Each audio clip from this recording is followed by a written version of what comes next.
Apana ere ane namba muponere zisore gondo. Apana ere ane namba muponere zisore gondo. Pane masele bagabuda offside nezuro. Pane masele bagabuda offside nezuro. Eti noi now. Peshona kwete chindau. Zichiverengwa naye wenyu skimba nofumura noita mai. Timu yangu ndiye mukuita si katadzoka zvekare zvekupisa neskimbo yawo zvekupisa tokupe timu yangu. Pasa chapina pane zvekupisa nasomeita si mongo bayo button subscribe so that chamusare pane zvinenge zvichiitika zvekupisa neskimbo anditi. Right, tisati topinda munyedu yanhasi. Tongoenda good news kuti zvekare. Paino cheke yakachunzira promotion ye Black Friday iyi kupera mangwana musi wa 1 December saka mhanyo unotenga foni yako uchitenga foni yako pa 3 ari kubuda pa screen apa woziva kuti zveni kupuwa free kambudzi inzwe zvavari kuchaura. Pino Tech presents Black Friday sale from November 20th to December 1st, giving away amazing discounts. The A56 Pro for $90, the P36 for $100, the P36 Pro Lite for $115. Buy any of these phones and get a free Kambudzi phone. Contact 0839 788 70. Locate their store on Beverly Court Arcade, corner 4th Street and Nelson Mandela. Shop number 12A. Pino Tech Black Friday sale. Right, chinopinda munyedu yanhasi tukatinyaya chibokupa update panyaya yezvinhu zvaGinimbi kugoyiwa kwazvo. Iye yakapinda mukoti nezuro aiwa kustage kwana Ginimbi kwakusina ma1 zvinhu zvose zvakafamba bho. Handiti shamwari yake KitKat yeye ndo yakabvanzi aiwa iri kupinda mupombi muLamborghini ndo kutotora Lamborghini. Then imba yaJeans Mansion ichabva rozochunwa rorinovetwa robva raitwa chihotera Mezia. Saka baba vake obvanzi iwo vanopiwa 10% pamasini. Then iwo handredzi yake inonzi Nelly inopiwa 60% pamasini anditi muri yavo ndiye muri kuona kuda pa screen penyu apo. Then kuchitoita Juliet achinopiwa 30%. Zodwawo ndiye anenge achizobatsira kumhanya nefamily wachirana netrust yaGinimbi. Iyi ndiyo ichazoona nezvimwe zvese zvemabusiness zvazvasara anditi. But so far ndo zviripo hapana kana chakanesa. Ndo yange iri unsigned will but zvakafamba mushame court anditi. Right, tichifambira mberi totopinda kuna maititi zvito video yawo yakwashita live yanga uchituka chechi yayekuita ichibudisa madhimoni aGinimbi yanga uchiti chechi yacho inonzi chi zvifamba sei but chechi inonzi Divine yaditi ndo yaita zvinhu zvimaminimina apa chibuda pana prophetess here vachitaura nedhimoni but zvisinei nangoti muzvinzwere mega maititi vachonga kwacho vatsvuka zvanzi vakufarisa pakuzvinyanya zvinzwere mega. Mufungi hazvina kundiitira zvakanaka. Moze yamachechi yes machechi anotenderwa kunamata Mwari kwakanaka. Maprofita anotenderwa stereki but I think zvimwe zvacho makuzvinyanya.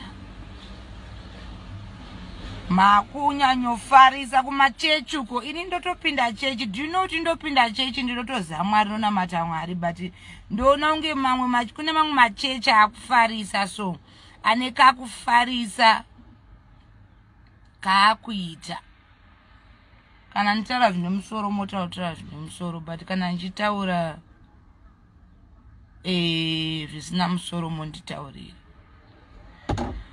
Kune mamwe machechi akufanira kungovharwa so ari kufarisa kana kuti iko kaskiri kekuti prophet nhengi prophetess nhengi I think zvane kamwe kakufarisa mukati kakuenderera so kakushaya respect. Just because uri prophetess kana kuti uri prophet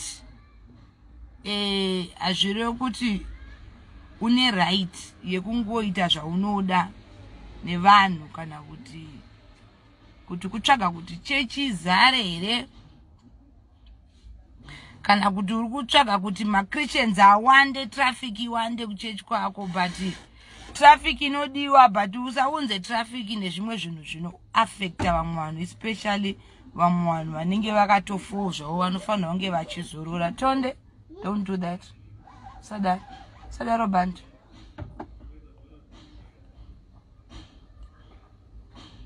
Zvimwe zvinhu zvatinoita so for clout. We know a lot of people are looking for clout from churches. Taimbofunga kuti clout inotsvagwa nevamwe vanhu but zvakutora kuti even machechi anotsvaga clout. How do you tolerate mumwe munhu achitaura nezvemumwe munhu iwe wotoramba uchenderera mberi nekubvunza because uri kuda kuprove a point. Musamutswa video of the week kubva kuna Tina Shemutandwa tinopinda munyasha mugospel ichi chakaipa akakanyanya vachada pamwe masongo ake namba tozenzvida pa screen penyu tusangana muchikamu chikuteera zviri kupisa na skimbo.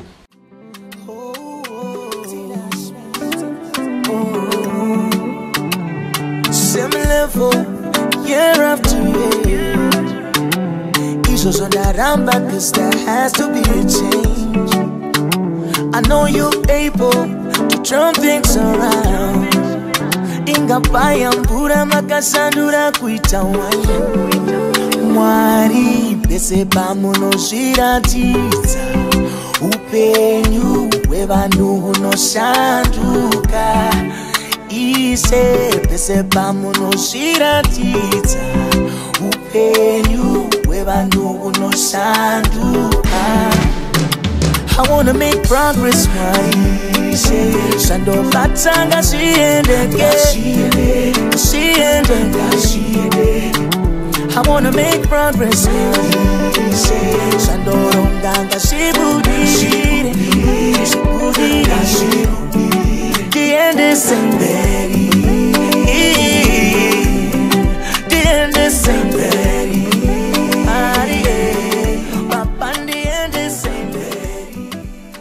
Apana ere ane namba muponere zisore gondo. Apana ere ane namba muponere zisore gondo. Pane masele bagabuda offside nezuro. Pane masele bagabuda offside nezuro. Eti noi now. Peshona kwete chindau. Zichiverengwa naye when you skimba no fumura no itama.